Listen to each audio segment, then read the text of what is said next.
Okay, so Greg and I are on the 34. The 34 kind of starts where British Columbia and Yukon meet at a place called Junction 37. So, no, I'm on the 37, not the 34. Dease Lake is where we're stopping. This is like the alternative ride back south. That if you were not going to take the Alcan back like we did on the way up, but this is a much more desolate route. It has a bunch of their provincial parks all over the place, so we do see like a lot of RVers and I know campers, and we see turnouts, and it looks very wooded, but there's like lakes on either side of us, lakes and rivers, so like there's a turnout there. But yeah, you can camp and whatever.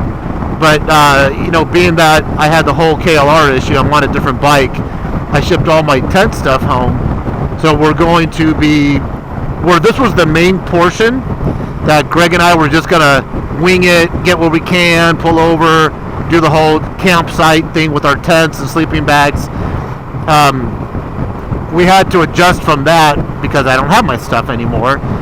But it probably works out for the best because it's not real good tent camping weather anyway. So we hit our first accommodations was in Jade City, and I'm going to do a separate video on our experience in Jade City on my Samsung because there's some things I want to talk about and show you. But if you're ever doing this 37, I would say Jade City, they have some accommodations. But like I said, I'll do more of that on my Samsung. So we're traveling. I was able to get my I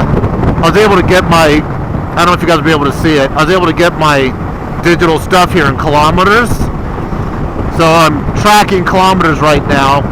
And the nice thing about Jade City, if you're on a motorcycle, is that if you fill up heading southbound at Nugget City, which is right at the junction, you get to Jade, it's kind of like the halfway point, about 115 kilometers, and you could stop. They don't have a restaurant, there's no gas, but there's a cool little store there, and they have some accommodations that you have to find on booking.com, not hotels.com, booking.com. They're not listed on hotels.com. So we stayed there last night, and now we got 115 kilometers to go to the gas station at Dease Lake. Most motorcycles, as long as you fill up at Nugget heading southbound or Dease Lake heading northbound, you should have plenty enough fuel. But like I said in prior videos, Greg and I are both traveling with additional Rotopack gas containers that hold like 1.75 gallons each. Or maybe 1.5, I don't remember. Nonetheless, in a pinch, we could throw that in the tanks. But fortunately, this is going to work out for us. Yesterday was a very wet day. The whole day, we were wet and cold. And then we got into there, and there were really nice people. They threw all of our wet clothes in a dryer. All short of Greg's boots. Everything else is dry. Today is cold. Sometimes we put our wet weather gear on as windbreak to warm up a little bit, but I kind of got tired of being all bulked up. So it's cool/cold, but very manageable. Once we get to Dease Lake, we got to check the weather because it looks like there may be rain after Dease Lake.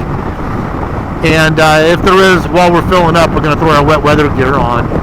And we may just do it as a precautionary, because it's easier to throw your wet weather gear on when your outer layer is dry and not trying to struggle that stuff on when your clothes are wet. Ran into a couple other motorcyclists at Jade City, that lodging area. Everyone has a story to tell. It's very interesting, swapping stories. A lot of times, like at the cafes we went to, people traveling north, south, or east, west, you get to talking on where you're coming and where you're going, and we give them the road condition and weather report if in fact they're heading where we just came from, and in kind they do the same. So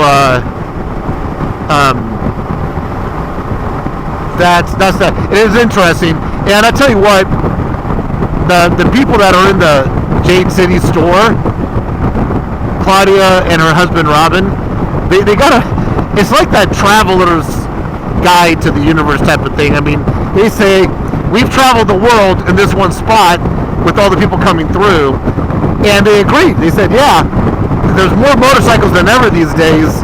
They go, none of them are from Canada and none of them are from Alaska. It's all people from either overseas or the lower 48. So there you have it. But yeah, this is what it's been looking like. No, we have not seen any wild bear. We have not seen. We've seen the butt of a moose, I think it was, or maybe it was a caribou. We've seen a lot of signs for wildlife. A lot of signs. The only one really of notoriety or notability was the bison herd that had the tags on their ears when we were on the Alcan heading north. But yeah, there's been a disappointment that we haven't seen any of the wildlife. If you want to have a better weather experience and an experience where you see the wildlife, you may want to come up earlier in the year, June, July. August is just too wet and cold, and the wildlife is probably smarter than us guys on our motorcycles, and they're staying wherever they live, and they're staying dry and warm.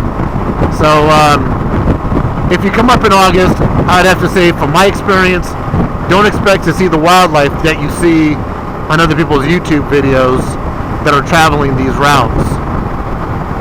And there's plenty of them. Like I said before, check out a YouTuber called Through My Lens, as if like through my camera lens, and they do a really good coverage of the Alcan and this highway, the Cassier Highway, or Highway 37. And I gotta be honest, I keep forgetting, 37, 34, something like that, I can't remember. Alright, well, there's not much more to tell you guys right now. There's not much more scenery or topography that has changed. I just wanted you guys to get a look at what we're traveling through on the southbound. And this was planned, actually. Greg said, hey, but instead of coming down, returning the same way, let's split off and take this 34 for a different experience. Which we're glad we did. Just be prepared when it comes to gas, food, and lodging. Alright, everybody, have a good day. We're going to motor on. I'm liking more and more the Honda almost said Alpine. The Honda Trans Alp. And once again, I'll do a more in-depth video on that with my Samsung. Bye.